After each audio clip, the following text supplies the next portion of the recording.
Uy, Gcash ko dito ah. Oo, teka lang. Ito na, Okay. tatanong lang eh. Tanong ko lang, kamusta yung buhay ng pagiging sugarol? Okay lang.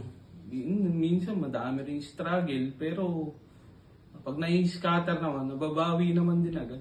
Oh, may struggle ka pa sa pagiging sugarol ah. Oh. Tibay mo naman. Paano mo na paano na bagong buhay nyo sa pagsusugal? Nabago yung buhay ko sa pagsusugal. Dati may pamilya ako. Minsan, nag-aaway kami ng asawa dahil sa pagsusugal ko. Siyempre, mas pinili ko yung sugal kasi ang sugal habang buhay, nandiyan na eh. Yung asawa, napapalitan yan eh. Hindi na kami nagkaintindihan. Baka bumalik yan pag nanalo ako. Siyempre, di ba? Okay, okay. Okay ang sagot mo ah. Ito naman, kung papapiliin ka, diploma o scatter?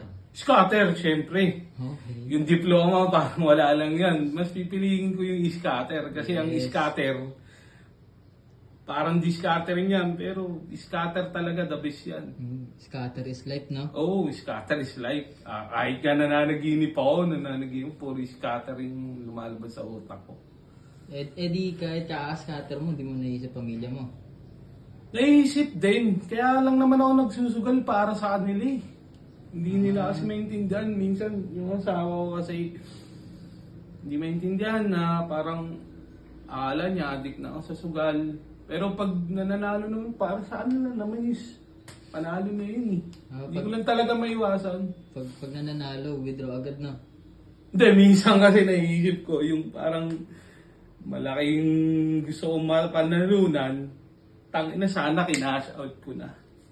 Ano yung weakness ng isang sugarol? Yung weakness, yung parang halos nasanla ako na lahat. Nagagalit na yung mga kaibigan ko sa akin. Yung mga kaibigan ko, puta. Inutangan lang eh. Ano naman kung sugarol ako, kung tunay mo akong kaibigan, dapat Tanggap na. pautangin mo. Babalik naman pag nanalo eh. Yung weakness ng pagiging sugarol, siguro yung hindi ka nakapag-scatter, kahit isa lang. Nangihina O kaya, ka dun. o kaya yung panalo ka na, tapos sinugal mo pa, sana kinashot mo na lang. Nakakapanghina pag di nakakapag-scatter. Oo, nangihina ako pag di ako nakapagsugal. Ano yung motto mo sa buhay? Moto ko sa buhay, Moto hanggat may laman yung Gcash nyo, isugal nyo. Kasi may pag-asa eh. May scatter, tutulungan tayo ng scatter. Di scatter yung makakaahon sa atin sa buhay, no? Sa tingin ko. Kasi ako, minsan na nanalo ako, dumadami kaibigan ko, tsaka mag-anak ko. Lalo na pag nag-post ako ng mga panalo ko sa online. Tangina. Nagkakamusta sila sa akin. Nag-chat-chat. Parang feeling ko, kailangan mo na ng rehab ka-scatter ah. Hindi, kaya ko naman. Tangina, bayad to Gcash ko 500 Sige mamaya. wala akong panlaro eh. Tangina, laro na ako.